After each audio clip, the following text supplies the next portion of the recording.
자, 그 다음에 이어가지고요.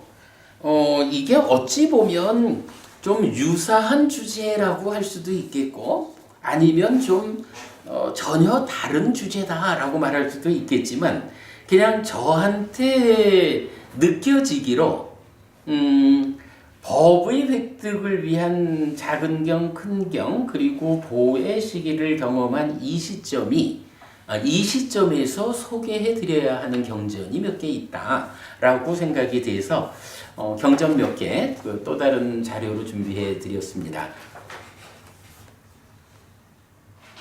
자, 보겠습니다.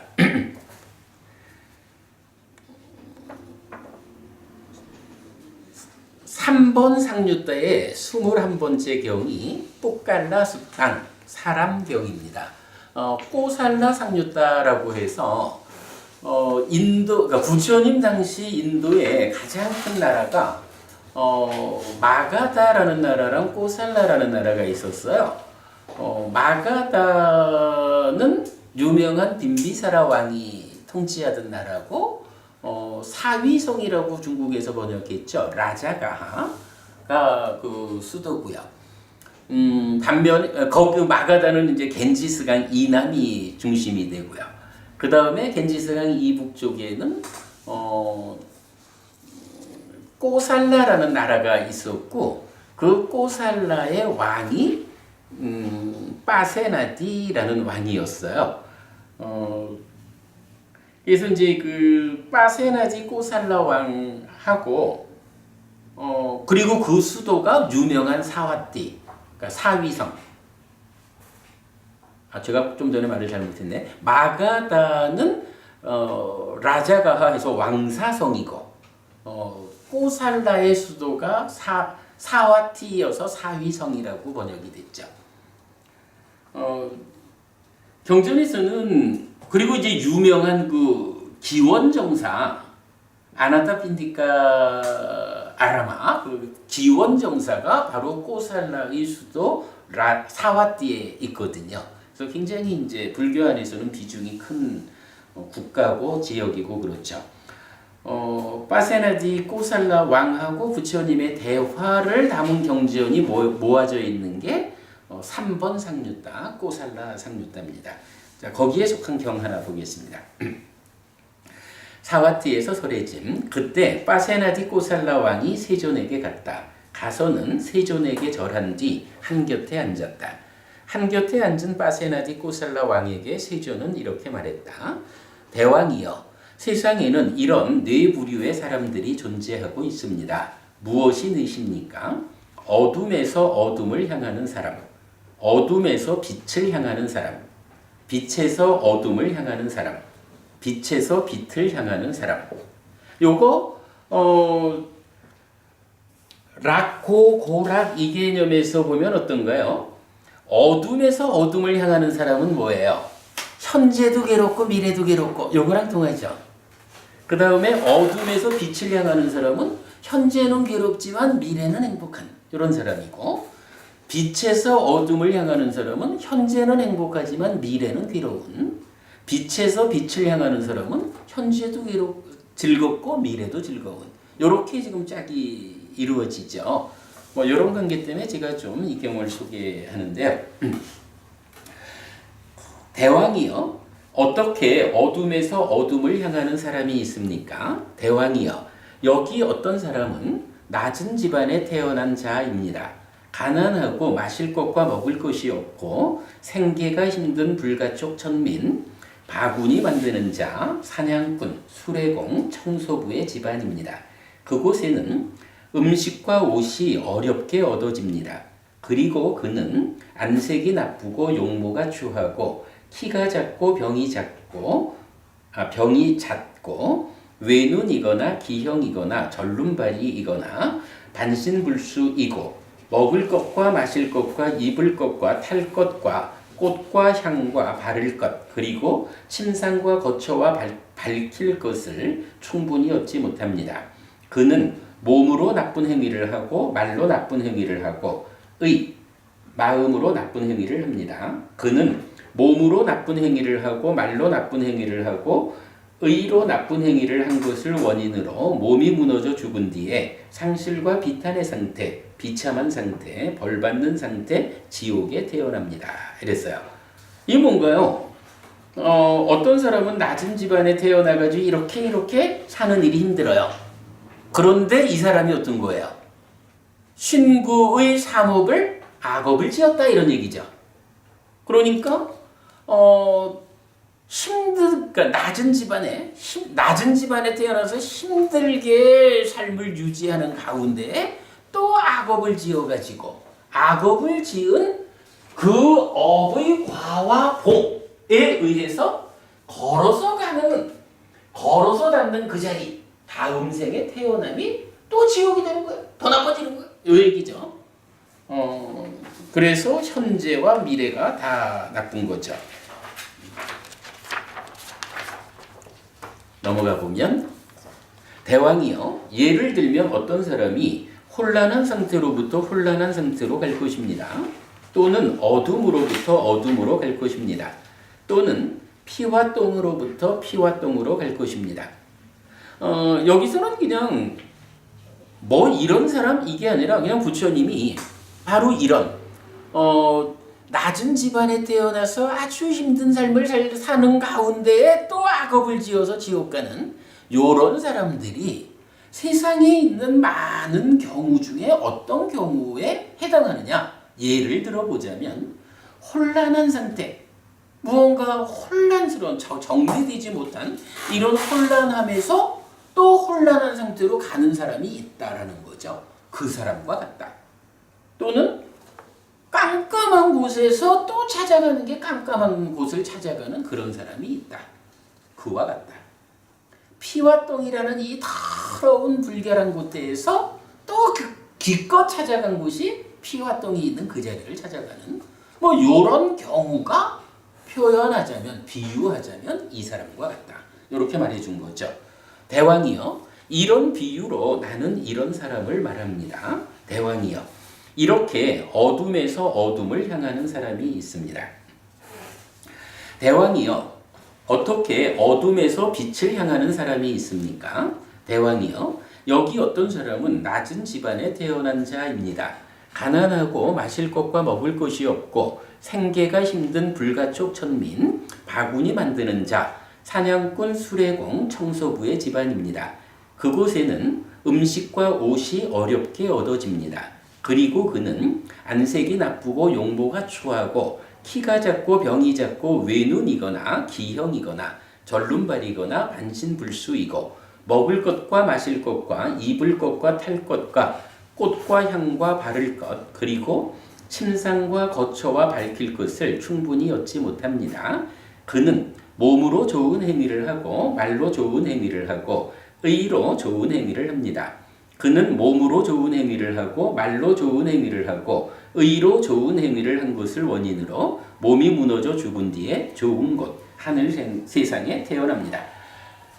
비록 태어나기는 인간 가운데서 아주 낮은 집안에 태어나서 아주 그 어려운 삶을 살지만 그러나 그 가운데서 이 사람이 어떻게 해요? 업을 짓기를 신구의로 착한 업, 십선업을 짓는 거죠. 십선업을 짓는다라는 그게 뭐예요? 바로 죽을 때까지 어디를 향해서 걸어갑니까? 이런 이야기죠. 그래서 그가 십선업을 지어서 닿은 곳이 어디냐? 하늘이다. 이렇게 말하는 거죠. 그러니까 현재에는 괴롭지만 미래에는 즐거운 그런 삶이 되는 거죠. 그 다음에 그래서 대왕이요. 예를 들면 어떤 사람이 땅으로부터 의자로 오를 것입니다. 또는 의자로부터 말등에 오를 것입니다. 또는 말등으로부터 코끼리 등으로 오를 것입니다. 또는 코끼리 등으로부터 성으로 오를 것입니다. 대왕이요. 이런 비유로 나는 이런 사람을 말합니다. 대왕이요. 이렇게 어둠에서 빛을 향하는 사람이 있습니다. 이거 무슨 말씀인지 이해되죠? 보통 우리가 땅에 사는데 내가 좀 높은 곳으로 올라가야겠다라고 하면 의자 놓고 한 단계 올라서고 그 다음에 말 등으로 올라서고 코끼리 등으로 올라서고 그 다음에 높은 성에 올라가는 이렇게 이제 올라가는 것을 말하는데 근데 여기서 보면 각각의 네 단계가 또는이라는 접속사로 연결이 돼요. 이거 뭐냐면요. 모든 사람이 자 지금 땅에서 시작하는데 한평생 걸어서 닿는 그 자리가 어디냐라고 하면 땅에서 시작해서 의자에 닿았다가 그러니까 의자에 올랐다가 말 등에 올랐다가 코끼리 등에 올랐다가 성에 오르는 네 단계 과정을 누구나 다 간다 이 개념이 아닌 거예요. 그러니까 삶의 조건들이 어떠냐에 따라서 어떤 사람은 비록 낮은 집안에 태어나 이렇게 어려운 조건으로 살아가지만 그 가운데 선업을 지어서 향상한다 라고 말할 때 그 향상하는 레벨이 어느 만큼의 업이 지어졌느냐 삶이 유지됐느냐 어떻게 걸어서 그 닿는 자리를 찾아갔느냐에 따라서 그죠? 인간으로서 좀 더 높은 자리를 갈 수도 있는 거고 사왕천에 태어날 수도 있는 거고 33천에 태어날 수도 있는 거고 그죠? 요게 그러니까 사람에 따라서 그 실천의 정도에 따라서 어떤 사람은 의자에 오르는 그만큼의 성과를 내는 사람이 있고 또 어떤 사람은 그보다는 조금 더 삶의 질이 높아가지고 의자에서 말등에 오르는 것처럼 조금은 더 높은 삶을 사는 뭐 이런 식으로 각각을 따로따로 말하기 때문에 또는 이란 접속사로 연결되었다. 이런 부분까지도 본거로 하겠습니다. 그 다음입니다. 대왕이요. 어떻게 빛에서 어둠을 향하는 사람이 있습니까? 대왕이요. 여기 어떤 사람은 높은 집안에 태어난 자입니다. 부유하고 아주 부지하고 많은 재물을 가졌고 금과 은이 풍부하고 부와 필요품이 풍부하고 부와 곡식이 풍부한 백만장자인 끄샤트리아이거나 백만장자인 바라문이거나 백만장자인 장자의 집안입니다. 그리고 그는 잘생기고 아름답고 사랑스럽고 뛰어난 안색의 아름다움을 갖추었고 먹을 것과 마실 것과 입을 것과 탈 것과 꽃과 향과 바를 것 그리고 침상과 거처와 밝힐 것을 충분히 얻습니다. 그는 몸으로 나쁜 행위를 하고 말로 나쁜 행위를 하고 의로 나쁜 행위를 합니다. 그는 몸으로 나쁜 행위를 하고 말로 나쁜 행위를 하고 의로 나쁜 행위를 한 것을 원인으로 몸이 무너져 죽은 뒤에 상실과 비탄의 상태, 비참한 존재, 벌받는 상태, 지옥에 태어납니다. 대왕이여, 예를 들면 어떤 사람이 성으로부터 코끼리 등으로 내릴 것입니다. 또는 코끼리 등으로부터 말 등으로 내릴 것입니다. 또는 말 등으로부터 의자로 내릴 것입니다. 또는 의자로부터 땅으로 내릴 것입니다. 대왕이여, 이런 비유로 나는 이런 사람을 말합니다. 대왕이여, 이렇게 빛에서 어둠을 향하는 사람이 있습니다. 이 참 낮은 집안에 태어난 자랑 높은 집안에 태어난 자를 극명하게 구분해서 부처님은 설명을 하고 있죠. 뭐 그렇다고 부처님이 차별하자 이러는 게 아니라 그 시대에 살던 사람들의 삶의 모습이 이랬다라는 거죠. 그렇게 이제 전혀 상반되는 두 사람을 예를 들어서 말하고 있다. 근데 이제 이 사람은 이런 거예요. 높은 집안에 태어나가지고 이렇게 좋은 조건으로 삶을 사는데 그 가운데 어떻게 해요? 몸과 말과 만으로 악업을 짓는 거잖아. 10악업을 짓죠. 그러니까 비록 태어날 때 갖고 있는 조건은 좋았지만 한평생 걸어서 간 곳이 어디예요? 그가 걸어서 닿는 자리가 한평생 10악업이라는 걸음을 걸어갔기 때문에 지옥에 태어난다. 이렇게 말하는 거죠. 요거는 성에 있던 자가 코끼리 등으로 내려앉는 것과 같고 코끼리 등에 있던 자가 말등으로 내려앉는 것과 같고 말등에 있던 자가 의자로 내려앉는 것과 같고 의자에 있던 자가 땅에 내려앉는 것과 같다. 이렇게 단계적으로 퇴보하는 삶을 말해주고 있죠.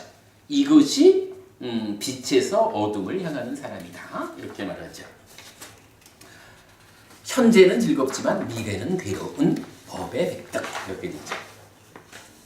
대왕이요. 어떻게 빛에서 빛을 향하는 사람이 있습니까? 대왕이요. 여기 어떤 사람은 높은 집안에 태어난 자입니다. 부유하고 아주 부자고 많은 재물을 가졌고 금과 은이 풍부하고 부와 필요품이 풍부하고 부와 곡식이 풍부한 백만장자인 끄샤뜨리아이거나 백만장자인 바라문이거나 백만장자인 장자의 집안입니다. 그리고 그는 잘생기고 아름답고 사랑스럽고 뛰어난 안색의 아름다움을 갖추었고 먹을 것과 마실 것과 입을 것과 탈 것과 꽃과 향과 바를 것 그리고 침상과 거처와 밝힐 것을 충분히 얻습니다. 그는 몸으로 좋은 행위를 하고 말로 좋은 행위를 하고 의로 좋은 행위를 합니다. 그는 몸으로 좋은 행위를 하고 말로 좋은 행위를 하고 의로 좋은 행위를 한 것을 원인으로 몸이 무너져 죽은 뒤에 좋은 것 하늘 세상에 태어납니다. 대왕이여, 예를 들면 어떤 사람이 의자로부터 의자로 옮겨갈 것입니다. 또는 말 등으로부터 말 등으로 옮겨갈 것입니다. 또는 코끼리 등으로부터 코끼리 등으로 옮겨갈 것입니다. 성으로부터 성으로 옮겨갈 것입니다. 대왕이여, 이런 비유로 나는 이런 사람을 말합니다. 대왕이여, 이렇게 빛에서 빛을 향하는 사람이 있습니다. 대왕이여, 세상에는 이런 네 부류의 사람들이 존재하고 있습니다.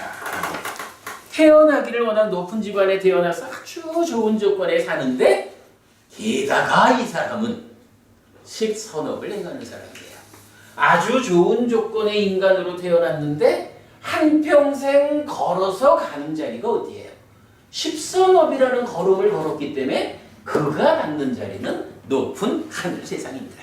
이렇게 말해주는 거죠. 현재도 즐겁고 미래도 즐거운 이런 법의 획득 이렇게 되죠. 근데 저는 사실은 이 경을 보면 주목하는 게 하나 있어요. 강부부님, 한 가지 좀 여쭤보자면 장애가 있잖아요. 장애. 뭐 5가지 장애 말고 장애인 요새 뭐 장애우 이렇게 말하죠. 교회를 가보면 장애를 가진 분이 교회에 갔다. 그러면 목사님들은 어떻게 말하냐 하면 하나님께서 그대를 특별한 용도로 쓰기 위해서 장애를 주셨다. 이렇게 말하죠. 그걸 들었어요. 이게 교회 가면 하는 얘기예요. 그러니까 장애를 가진 분들이 절에를 잘 안 가는 거야. 왜? 아니 교회를 가면 내가 장애를 갖고 있는 것이 이게 뭐 특별히 나쁜 그런 것이 아니고 하나님께서 특별하게 당신의 어떤 사역을 시키려고 하나님께서 특별한 용도를 가지고 나를 장애를 가진 모습으로 만들어 냈다 이건데 뭐 하나님의 창조가. 그러니 교회 가가지고 이분들이 하기 떳떳하잖아요. 나는 하나님에 의해서 쓰임새를 갖고 있는 존재입니다. 이래 되잖아요. 그런데 그래 강부부님, 이 장애를 가진 분들이 불교적으로는 어떤가요? 중요한 의미가 있죠. 그죠? 사실은 절에 가면, 그러니까 이제 이 장애를 가진 분들과의 대화에서 이런 대화가 되죠. 교회 가면 이렇게 창조주 하나님에 의해서 특별한 소명을 가지고 태어난 특별한 존재인데 절에 가면 네가 전생에 업을 잘못 져가지고 전생에 업이 나빠가지고 네가 장애자가 된 거예요. 이렇게 말한다는 거죠. 이러니 내가 절에 갈 마음이 들겠어? 이거죠. 강부부님, 그럼 그 말이 맞나요? 불교적으로 이제 기독교 얘기야 그냥 그분들 말씀이고 우리가 논할 바는 아니죠. 절에 가면 스님들이 보통 그렇게 말을 하잖아요. 당신이 장애가 있는 거는 전생에 죄를 많이 져가지고 그 죄값으로 장애를 갖고 태어났다고 그 말을 하잖아.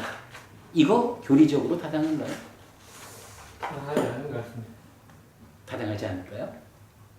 막연히 아니, 어떤 전적으로 타당하지 않다고 할 수도 없고 일부는 하다고 할 수도 있고 그렇게 할 수도 있겠는데.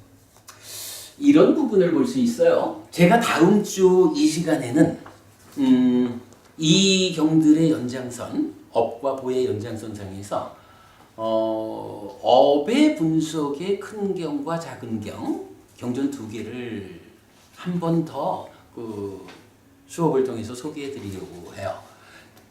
그 경에 보면 특히 업 분석의 작은 경에서는 이러한 업은 이런 태어남을 만들고 이런 업을 지면 잘생기고 이런 업을 지면 못생기고 이런 업을 지면 오래 살고 이런 내용들 나오잖아요. 그 업 분석의 작은 경이 업에 의한 태어남을 구체적으로 말하는 경전의 하나고요. 그 다음에 제가 주목하는 게 바로 이 경이에요. 이 경에서 지금 뭐라고 하냐 하면 높은 집안에 태어난 사람은 상관할 바가 아니죠. 근데 앞에 나왔던 낮은 집안에 태어난 사람 뭐라고 묘사가 되나요? 보자고요. 여기 어떤 사람은 낮은 집안에 태어난 자입니다. 가난하고 마실 것과 먹을 것이 없고 생계가 힘든 불가촉 천민, 바구니 만드는 자, 사냥꾼, 수레공, 청소부의 집안입니다. 그곳에는 음식과 옷이 어렵게 얻어집니다. 그리고 그는 안색이 나쁘고 용모가 추하고 키가 작고 병이 작고 그 다음에 외눈이거나 기형이거나 절름발이거나 반신불수이고 먹을 것과 마실 것 등등을 충분히 얻지 못합니다. 이렇게 나오거든요. 내용이 그래요. 그러니까 낮은 집안에 태어나다 보니까 가난하고 마실 거고 먹을 게 없어 생계가 힘들어. 그 사람들이 어떤 사람들이냐 하면 불가촉 천민들이고 바구니 만드는 사람들이고 사냥꾼들이고 수레 만드는 사람들이고 청소부 이런 사람들이에요. 지금하고 우리가 직접 말할 수는 없지만 부처님 당시 인도 사회에서는 아주 천한 사람들이었다는 거겠죠. 그랬더니 그 사람들의 삶의 사정이 어떠냐 하면 음식과 옷이 그러니까 입고 먹고 하는 일이 진짜 어렵다는 거예요. 가난하다는 게 그거죠. 그러다 보니까 어떻게요? 안색이 나빠요. 용모가 추해요. 키가 작아요. 병이 잦아요. 요거는 사실 자연스럽죠. 당연히 가난하니까 먹을 거 입을 것이 충분하지 못하고 그러니 얼굴빛은 나빠지고 생김은 추해지는 거고 키는 안 크는 거고 병이 잦아지죠. 그랬더니 그 다음에 이제 또는으로 연결돼서 나오는 게 외눈이거나 기형이거나 절름발이거나 반신불수가 이렇게 나와요. 요게 뭐예요? 지금 우리가 검토해 보려는 장애잖아요. 그죠? 한쪽 눈이 멀었다라는 것도 장애고 절름발이라는 것도 장애고 반신불수도 장애고 기형도 다 장애라고요. 그러면 이렇게 장애를 가진 상태를 말하는 이것이 제가 알기로는 오늘 소개하는 몇몇 경전 말고 경전에서 이런 장애를 가진 것과 관련한 어떤 삶의 이야기가 거의 잘 안 찾아지거든요. 그러면 이런 장애와 관련한 언급이 오늘 보는 요 몇 개 경전에서 답을 준다 이렇게 봐야 할 건데 지금 여기서는 그러니까 이 경에서는 뭐라고 해요? 이 사람이 장애를 가진 이유가 장애를 가지고 태어났다? 이렇게 말하나요? 아니라고요. 낮은 집안에 태어나다 보니까 살림이 힘들어요. 그래서 먹을 거 입을 거를 충분히 조달받지 못해요. 그러니 영양이 부족하고 더구나 낮은 집안에서 하는 일이 사냥 가면 그때의 사냥 조건으로 보면 뭐랄까? 사자한테 부딪힌다 할까? 여러 가지 이러이러한 삶의 조건 때문에 어떤 일이 일어나요. 한쪽 눈을 잃기도 하고 기형이 되기도 하고 절름발이가 되기도 하고 반신불수가 되기도 하고 장애라는 것이 가지고 태어난다라고 하는 언급은 경에 없는 거예요. 다만 이러한 장애들이 현실적으로 있는데 왜 장애를 겪느냐라고 하니 어쨌든 전생에 살아온 전생 한평생을 걸어가지고 왔어요. 그죠? 우리가 지금 다음 생까지 걸어서 간다면 금생에 태어났다라는 것은 전생 한평생을 걸어가지고 닿은 자리가 금생에 태어난 거잖아요. 금생에 낮은 집안에 태어났다라는 것은 전생에 한평생 동안 걸어가지고 신고의 삼업을 어떤 형태로 지어왔느냐에 따라서 그러한 업의 결과로 닿은 곳이 인간으로는 태어났는데 나쁜 조건으로 태어난 거라. 근데 이 나쁜 조건으로 태어났다라는 여기에 장애라는 것은 직접적으로 담고 있지 않는 거예요. 다만 낮은 조건, 내 몸의 건강을 잘 챙겨가면서 살 수 없는 그런 조건으로 태어나다 보니까 그 가운데에서 장애라는 것이 삶의 과정에서 2차적으로 생겨나는 것이지 이 장애가 가지고 태어나는 거 아니라 아이고 엄마 뱃속에서 태어날 때 장애가 있잖아 이렇게 말할 수도 있죠. 그런데 불교적으로는 엄마 뱃속에 있다는 자체가 이미 태어난 거예요. 그래서 우리 그 얘기하죠. 불교적인 낙태에 대한 입장은 이건 100% 낙태 불가지요. 왜? 엄마 뱃속에 들어온 상태가 이미 하나의 생명으로 금생이라고 불리는 이 몸과 함께하는 한평생이 시작된 거거든요. 엄마의 뱃속에서 뭐 어떤 조건들의 문제로 장애가 생겨날 수도 있죠. 그러나 이것이 전생의 업에 의해서 이런 장애를 가지고 태어나게끔 되었다. 이렇게 말하는 거 부처님 생각하고는 다르죠. 그래서 우리가 이런 이야기는 분명히 할 수 있어야 할 것 같아요. 교회에 가면 장애를 가진 우리 형제가 오셨습니다. 라고 하면서 창조주 하나님께서 특별한 소명을 맡기느라고 장애를 가지고 태어나게 했습니다. 장애를 주셨습니다. 이렇게 말하는데 불교적인 입장에서 보면 그거 뭐 받아들이기 어려운 얘기를 합니까? 이 사람의 장애라는 것이 그렇게 하나님의 뜻에 의해서 특별한 소명을 가지고 그거 만들어낸 얘기 아니겠습니까? 그러면 불교적으로 이 장애가 전생의 업에 의해서 가지고 태어났다고요? 전생에 죄만이 지어가지고 장애를 갖고 왔다고요? 아닙니다. 그것과는 관계없습니다. 그저 전생 한평생을 걸어서 닿은 자리가 인간으로의 삶 가운데에서 좀 낮은 집안에 태어나는 거길 찾아왔는데 그러한 인간으로의 삶의 조건, 이 사회 환경 가운데에 충분히 건강에 대응하지 못하는 조건이다 보니까 후천적으로 2차적으로 장애가 생겼을 뿐입니다. 이 장애가 생겨났다면 그 생긴 장애에 대해서 지금 현명하게 대응을 해야 할 것입니다. 이렇게 보는 게 불교적인 장애에 대한 입장이지 장애, 전생의 업에 의해서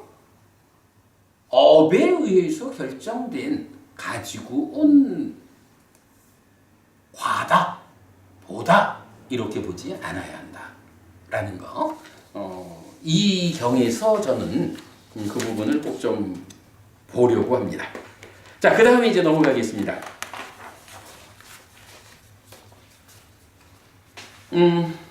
그 다음에는 안구따라니까야 네세 모음의 85번 경입니다.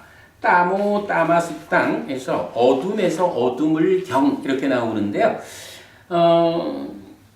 비구들이요, 세상에는 이런 네 부류의 사람들이 존재하고 있다. 무엇이 넷인가? 어둠에서 어둠을 향하는 사람, 어둠에서 빛을 향하는 사람, 빛에서 어둠을 향하는 사람, 빛에서 빛을 향하는 사람이다 라고 하는데, 요 경은 앞에서 본 사람경하고 내용은 똑같아요. 다만 사람경은 부처님이 꼬살라의 빠세나디 왕하고 대화로 설법한 경이고, 요 경은 비구들한테 그냥 설법한 경이에요. 그래서 호칭만 다르고 내용은 똑같아요. 본거로 하고 넘어가겠습니다. 자, 그럼 이제 그 다음에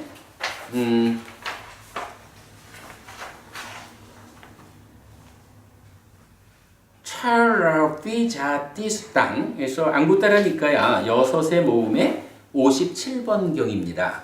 6가지 태생경인데요. 태생을 말하는 거 보니까 뭔가 좀 비슷하겠죠? 태생. 그러니까 지난 한평생을 어떻게 걸어가지고 금생에 어느 자리에 닿았을까? 뭐 이런 이야기가 되겠죠. 박보부님, 이렇게 보니까 이 표현이 좀 좋은 표현이죠. 전생에 어떻게 걸어가지고 금생에 어디에 닿았을까? 그죠? 이렇게 걸어서 닿는 곳으로의 다음생.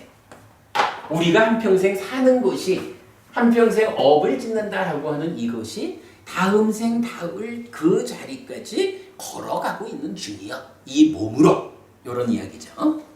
근데 사실 이런 개념은 중요해요. 우리가 윤회라는 부분을 이런 이야기들이 아주 그 현실적이고 구체적인 삶의 이야기로 윤회를 이해할 수 있게 해주죠.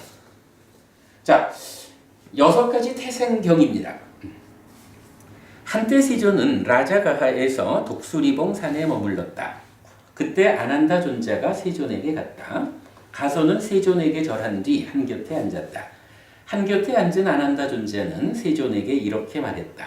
대덕이시여, 뿌라나 까사빠에 의해 6가지 태생이 선언되었습니다. 검은 태생이 선언되었고, 푸른 태생이 선언되었고, 붉은 태생이 선언되었고, 누런 태생이 선언되었고, 하얀 태생이 선언되었고, 최상의 하얀 태생이 선언되었습니다. 뿌라나 까사빠라 그러면은 부처님 당시에 육사외도라고 있었죠. 6명의 외도 스승, 그 중에 한 사람이죠.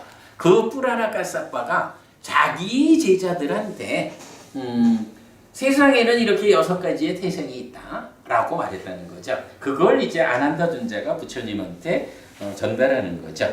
자, 대덕이시여, 거기서 뿌라나 까사빠에 의해 선언된 이 검은 태생은 양 도살자들, 돼지 도살자들, 새 잡는 사람들, 사슴 사냥꾼들, 어부들, 도둑들, 도둑 잡는 자들, 죄수들 또는 누구든지 모진 행위를 하는 다른 사람들에 대해서입니다.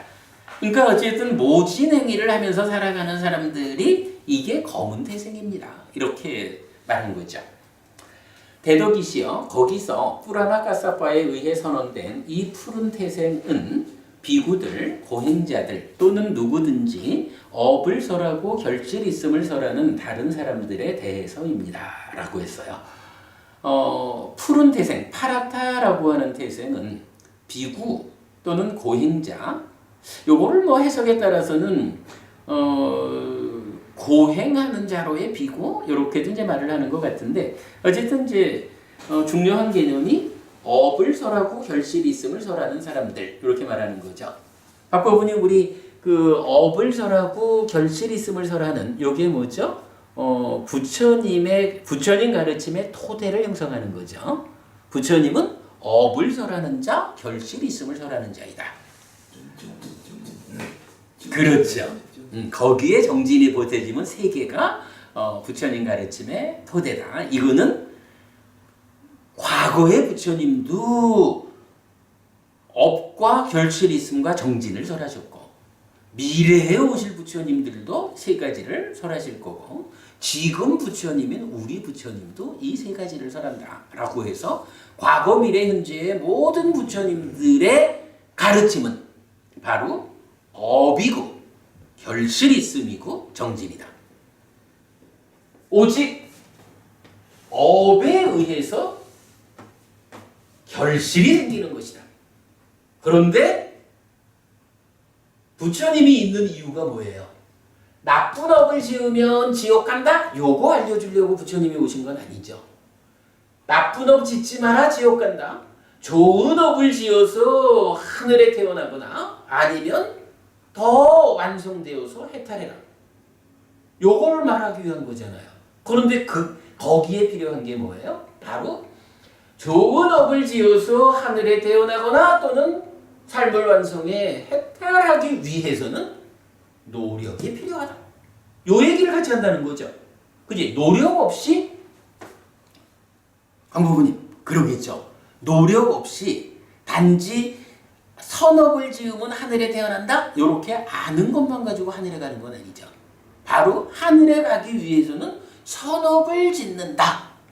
수행을 한다라는 구체적인 노력, 정진을 필요로 하죠. 과거, 미래, 현재의 모든 부처님들의 공통된 가르침은 바로 이렇게 업이고 결실이 있음이고 정진이다. 이렇게 나타나는 거죠.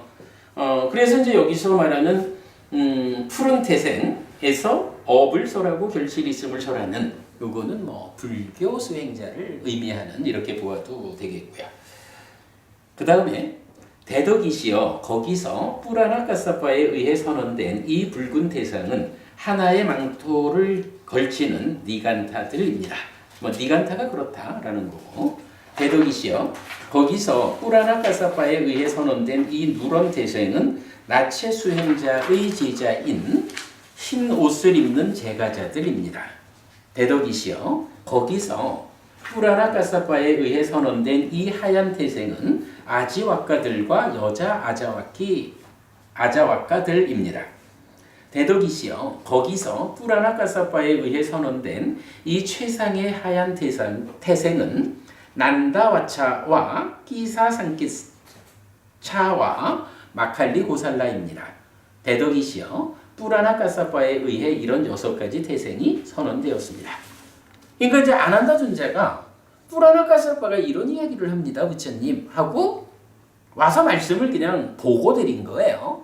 뭐 사실은 우리가 뿌라나카사파가 이렇게 6가지 태생을 말했습니다. 그 6가지는 각각 이런 겁니다 하고 자세히 알으려고 할 이유는 없어요. 뭐 이건 부처님 가르침이 아니라 뿌라나카사파라고 하는 완성되지 못한 정등각 아닌 자로의 외도 스승의 이야기니까 그냥 그런 게 있다라고 알고 넘어가면 되죠. 자, 그랬더니 이제 부처님께서 이렇게 말씀하셔요. 그런데 아난다요. 세상의 모든 사람들이 뿌라나카사파에게 이런 6가지 태생들을 선언하는 것을 허락했는가? 그러니까 뿌라나카사파가 6가지의 사람이 있다라고 사람들을 분류를 했잖아요. 그런데 세상 사람들이 당신이 마치 그저 요새 무슨 연구소에 용역 맡기듯이 뿌라나카사파요? 그대가 세상 사람들을 이렇게 좀 분류를 해주시면 우리가 그 분류를 받아들이겠습니다. 하고 요청한 걸까? 이런 이야기겠죠. 근데 사실은 그건 아니죠. 뿌라나카사파 그냥 자기대로 말을 한 거죠. 자, 허락했는가? 아닙니다. 대덕이시여. 예를 들면 아난다요. 가난하고 한 푼도 없고 한 톨의 쌀도 없는 사람이 있다. 원하지 않는 그에게 고기 조각을 던져줄 것이다. 이보세요. 당신은 이 고기를 먹어야 합니다. 그리고 돈을 내야 합니다. 라면서 아난다요. 이와 같이 뿌라나카사파에 의해 그 사문 바라문들의 동의 없이 이 6가지 태생이 선언되었다. 어리석고 배우지 못하고 들판을 모르고 능숙하지 못한 자에 의한 선언처럼. 무슨 얘기인가요? 어떤 사람이 고기를 한 덩어리 갖고 와가지고 배고픈 사람한테 이거 먹으셔요. 공짜예요. 이렇게 주면 좋잖아요.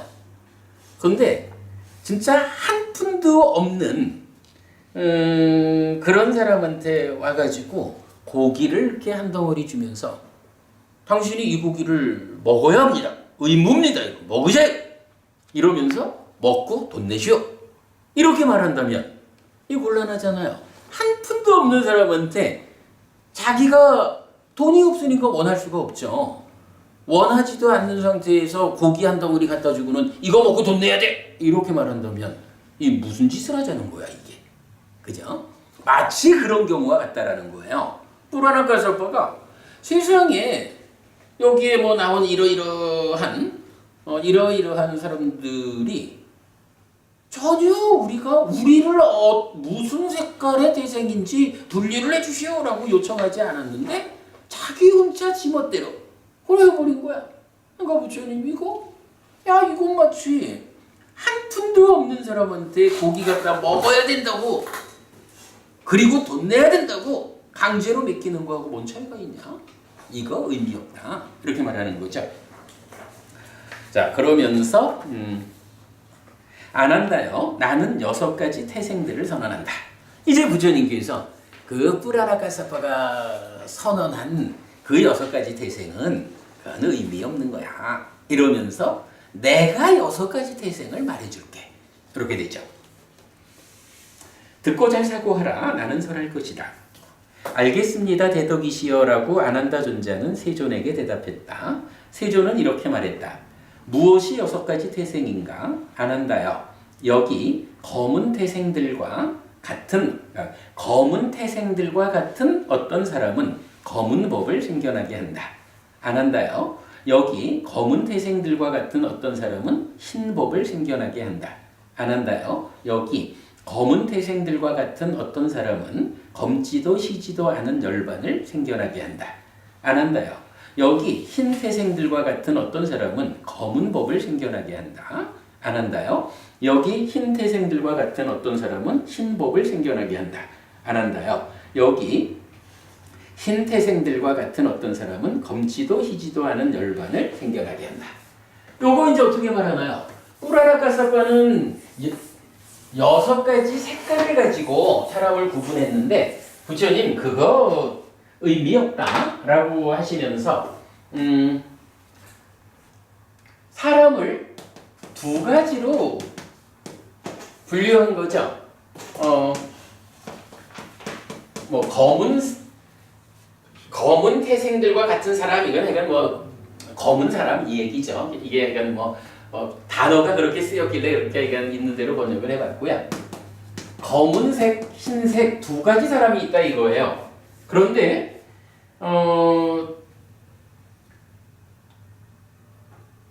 뿔아라카사파는 이러한 6가지의 태생이 있어가지고 이 6부류의 사람들이 6가지 종류로 태어났다라고 말하는 거잖아요.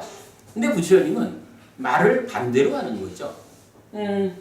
검은색, 흰색 두 부류의 사람이 있어가지고 그러니까 태어나기를 검은색, 흰색 2부류로 태어났다.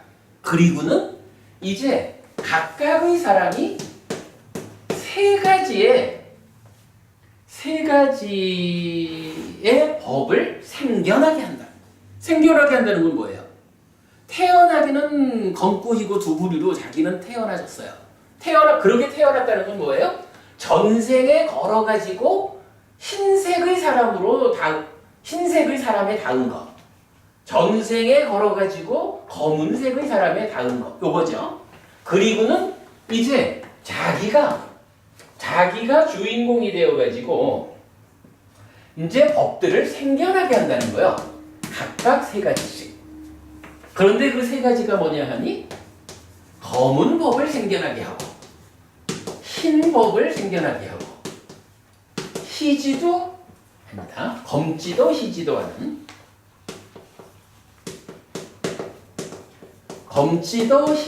않은 열반을 생겨나게 한다. 그리고 이 3가지가 그대로 반복이 되죠. 그러니까 뿔아라카사파는 어떤 형태로든 그들대로의 태어남의 경우를 6으로 말했는데 부처님은 태어남을 2가지로 단출하게 말하는 거죠. 전생의 삶이 어떻게 걸어가지고 어디로 닿았을까? 검은색 태생에 닿았고 신색 태생에 닿았다. 그리고 6가지 태생이다라고 하는 것은 각 이 두 태생이 각각이 3가지씩을 자기가 생겨나게 한다. 요걸로 하니까 사실은 삶의 그 주체적인 자리를 태어난 사람, 태어나 살고 있는 우리가 직접 어떤 결과를 생겨나게 한다라는 여기에다가 두고 있는 거죠. 자, 그 상태에서 이제 보겠습니다.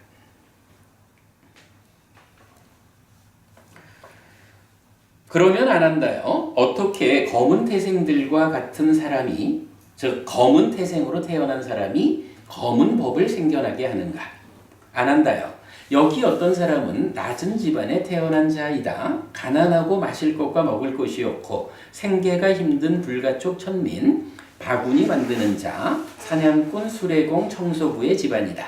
그곳에는 음식과 옷이 어렵게 얻어진다. 그리고 그는 안색이 나쁘고 용모가 추하고 키가 작고 병이 작고 외눈이거나 기형이거나 절름발이거나 반신불수이고 먹을 것과 마실 것과 입을 것과 탈 것과 꽃과 향과 바를 것 그리고 침상과 거처와 밝힐 곳을 충분히 얻지 못한다.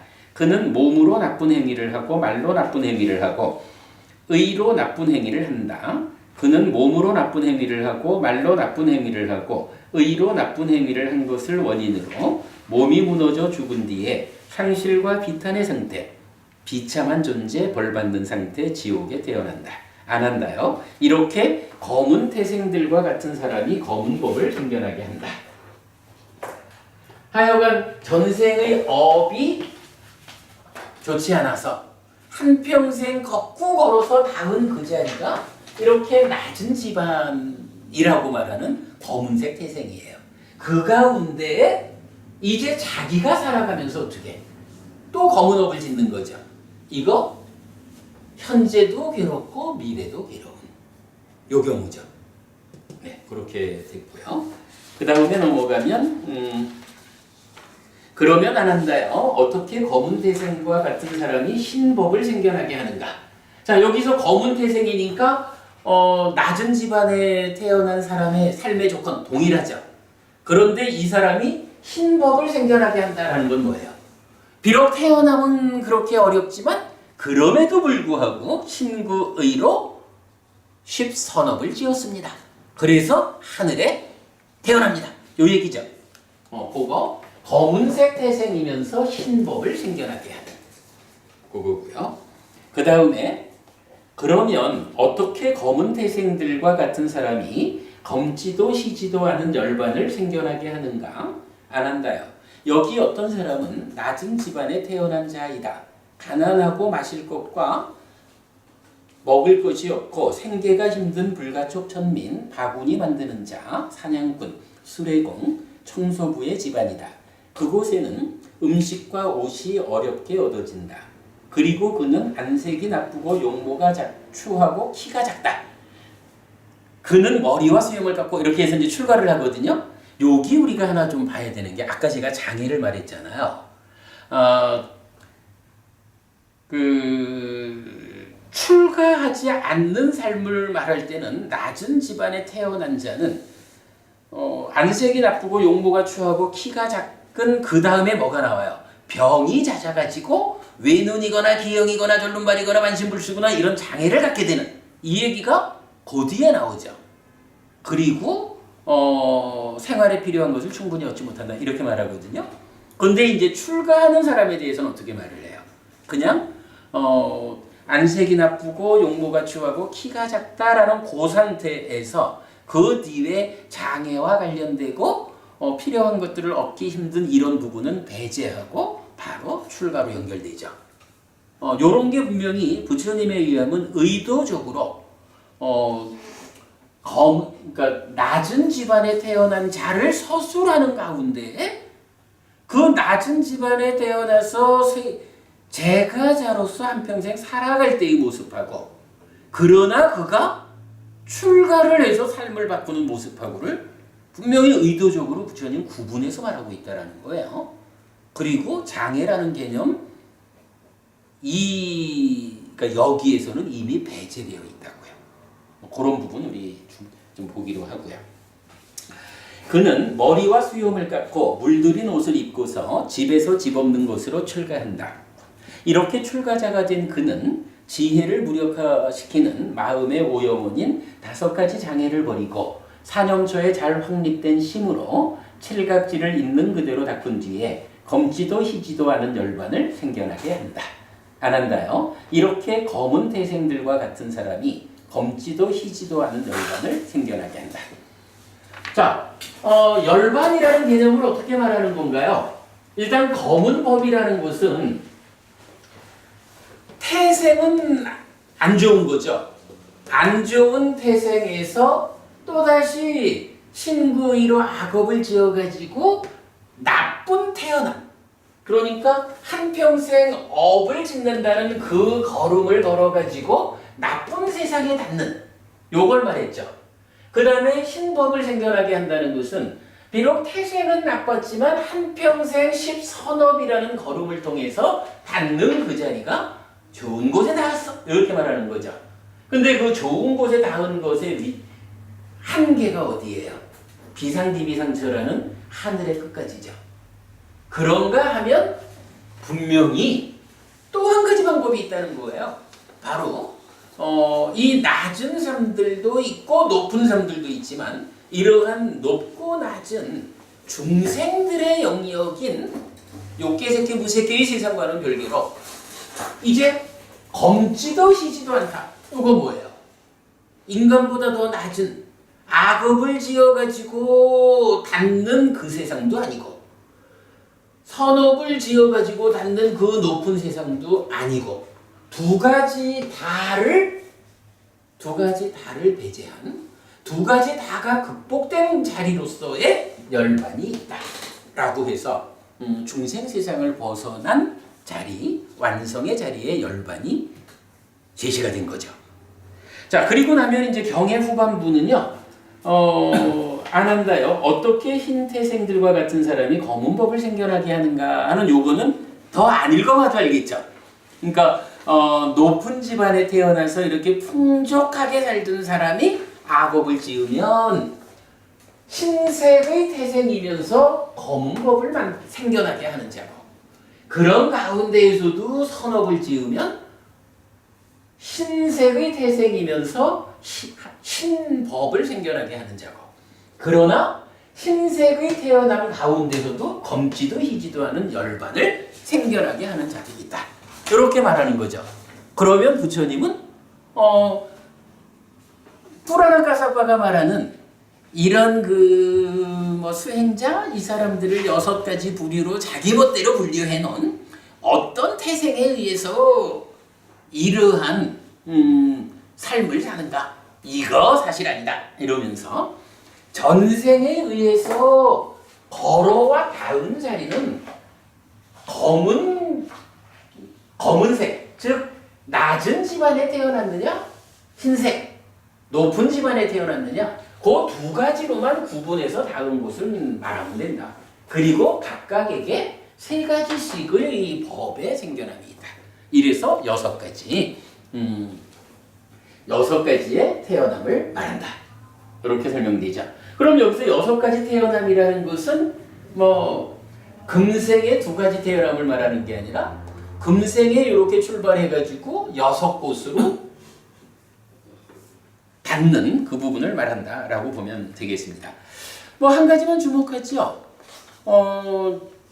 지옥을 가는 삶이 누구의 삶이냐 하면, 정부부님, 지옥 가는 사람 여기서 누가 가는 거죠? 검은 무색에서 검은 거, 흰색에서 검은 거. 그죠? 네.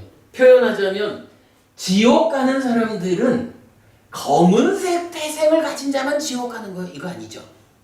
검은색 태생이든 흰색 태생이든 전생에 어떻게 걸어가지고 어디에 닿았든지 간에 상관없이 지금 이 몸으로 한평생 어떤 업이라는 걸음을 통해 가지고 걸어가느냐에 따라서 다음 생에 닿는 자리가 결정되는 거죠.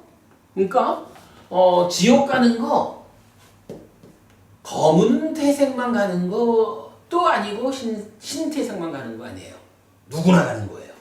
다만 지금 한평생을 어떻게 걸어갔느냐, 이 걸음이 어디로 이끌어서 어디에 닿는 것이냐 해서 누구나 지옥 가는 거예요. 그러면 역으로 하늘에 태어나는 건 누가 하늘에 태어나죠? 똑같죠, 그죠? 그러니까 부처님 가르침에는 어떻다라고 결정된 게 없는 거야.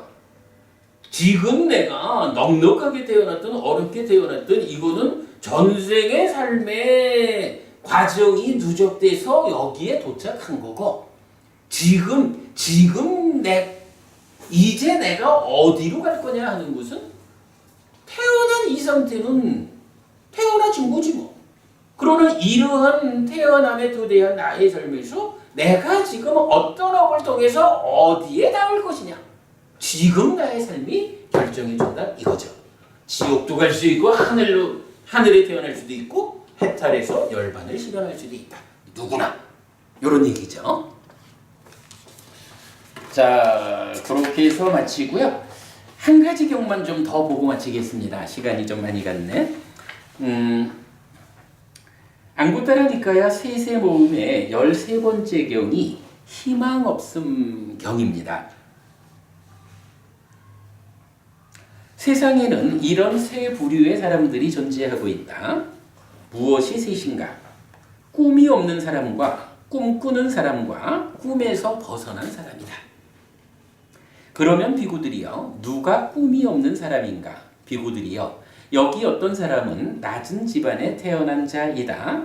가난하고 먹을 것과 마실 것이 없고 내지 쭉 해서 침상과 거처와 밝힐 곳을 충분히 얻지 못한다.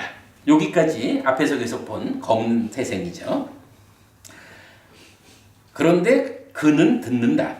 끄샤트리아들 가운데 이런 이름의 끄샤트리아가 끄샤트리아의 신성한 의식에 의해 왕위에 올랐다라고. 그러니까 이렇게 낮은 집안에 태어난 자, 아주 먹고 사는 일이 힘든 자, 이런 사람이 소식을 들은 거예요. 저 끄샤트리아 가문에 있는 사람들 중에 어떤 끄샤트리아가 그들대로 아주 그 신성한 의식을 통해서 왕위에 올랐답니다. 요 얘기를 들었다는 거예요. 그런데 그에게 이런 생각이 들지 않는다. 끄샤트리아들은 언제 나를 신성한 의식에 의해 왕위에 올릴까라는 비구들이요, 이것이 꿈이 없는 사람이라고 불린다. 이건 뭐예요? 이 사람은 죽었다 해도 나는 왕이 되지 못할 거야. 요렇게 생각을 하고 있는 거죠. 당시 인도 사회가 그러했을 거고요. 그러니까 이 사람은 어떤 끄샤트리아가 왕이 됐대요? 라는 소식을 듣고도 나는 언제 그처럼 왕이 될까라고 꿈을 꾸지 않는다는 거예요. 그래서 첫 번째 사람, 꿈이 없는 사람이야. 예, 이렇게 되고요. 그 다음에 그러면 비구들이요, 누가 꿈꾸는 사람인가? 비구들이요, 여기 머리에 의식을 치르고 왕위에 오른 끄샤트리아 왕에게 아직 신성한 의식을 치르지 않은 그러나 확정된 첫째 왕자가 있다. 그는 듣는다. 끄샤트리아들 가운데 이런 이름의 끄샤트리아가 끄샤트리아의 신성한 의식에 의해 왕위에 올랐다라고. 그에게 이런 생각이 든다. 끄샤트리아들은 언제 나를 신성한 의식에 의해 왕위에 올릴까라는 비구들이요, 이것이 꿈꾸는 사람이라고 불린다. 그러니까 이런 얘기죠. 끄샤트리아 왕한테 아직까지 이 왕이 있으니까 아들이라고 하면 왕자겠죠. 근데 그 왕자 중에 아직 신성한 의식을 치르지는 않았지만 그러나 이 사람이 다음번 왕이요 라고 확정된 첫째 왕자가 있는 거예요. 태자, 세자 이런 거겠죠. 그러면 이 사람은, 그러니까 태자, 첫째 왕자는 어떤 끄샤트리아가 왕이 됐대 이런 이야기를 들으면, 야, 나는 언제 왕이 되지? 라고 꿈을 꾼다는 거예요. 그런 생각을 한다는 거예요. 왜냐하면 이 사람은 나는 왕이 될 조건을 갖추고 왕이 될 때를 기다리고 있는 사람인데 언제 왕이 되지? 하고 꿈꿀 수 있다는 거예요. 글쎄 역사적으로는 이런 꿈을 꾸느라고 막 왕을 폐위시키고 그러는지 모르겠어요. 그러나 하여간 그렇대요. 그런데 이제 여기서 우리가 또 하나 봐야 될 게 꿈에서 벗어난 사람이거든요. 박보부님. 그러면 이렇게 그 낮은 집안에 태어난 사람은 아예 꿈을 안 꾼다고. 그리고 첫째 왕자는 나는 언제 왕이 될까라고 꿈을 꾸거든요.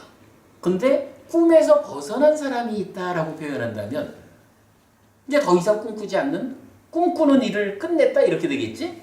누가 그럼 더 이상 꿈을 꾸지 않은가? 수행자 내지 뭐 해탈 아닌데 정법우님. 왕위에 그렇지. 왕은 지금 여기서 꿈꾸는 내용이 뭐냐 하면 나는 언제 왕이 될까 이거잖아. 근데 이미 왕위에 올라있는 왕인 사람은 왕이 어떻게 또 내가 언제 왕이 될까라고 꿈을 꾸겠어. 그 얘기예요.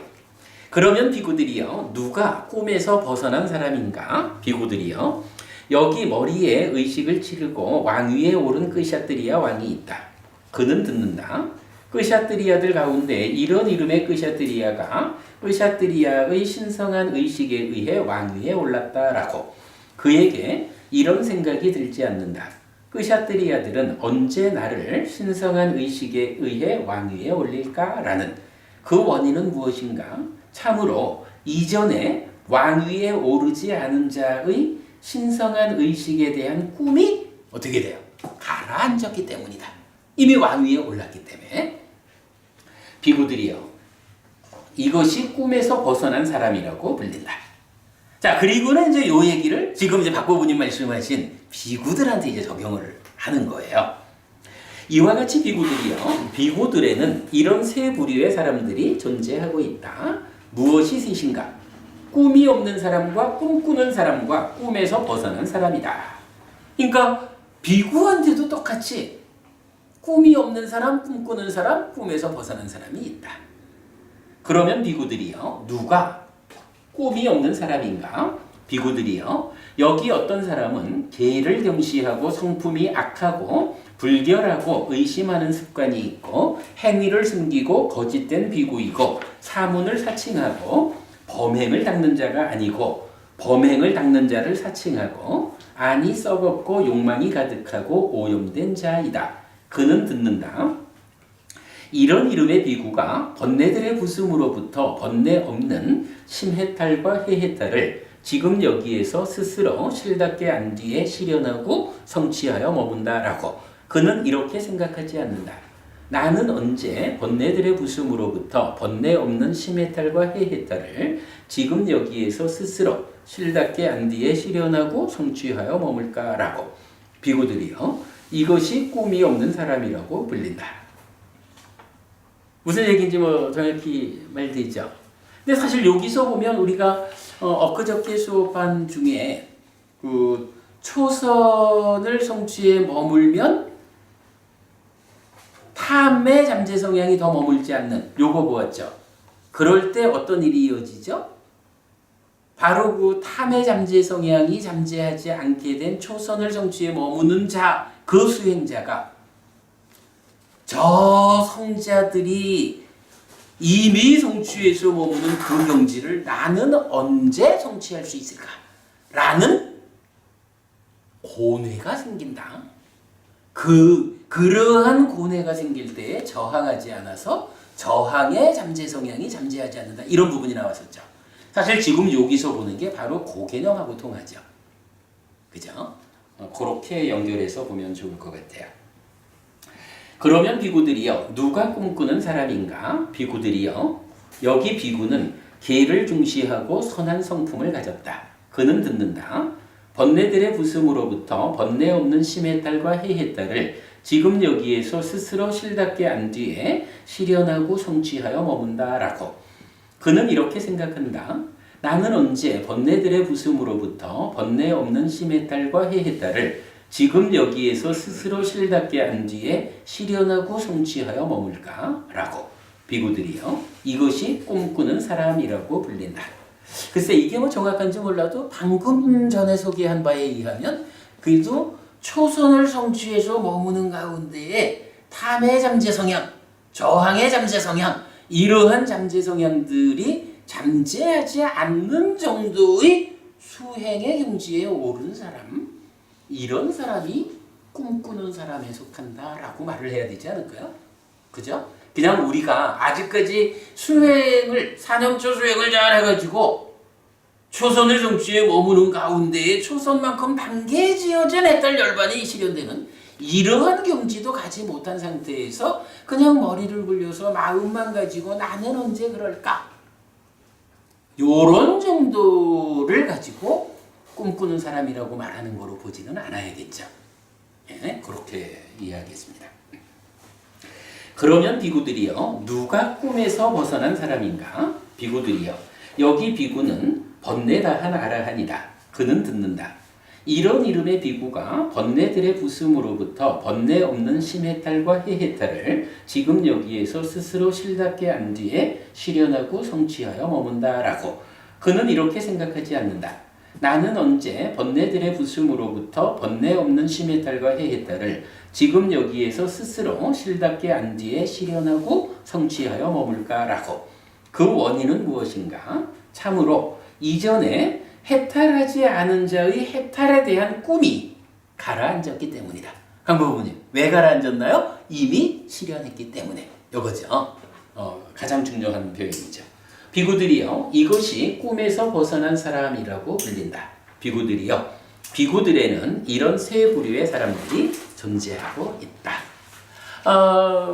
오늘 사실 지난 기본기 수업에서 보았던 그 법의 획득에 대한 작은 경, 그리고 동영상 올려드린 큰 경, 이쪽에서 말하는 네 가지 법의 획득의 연장선상에서 첫 번째 제가 설명을 좀 매끄럽게 하지는 못했지만 업, 과, 보 중에 이 보가 언제 찾아와서 경험되는 것일까?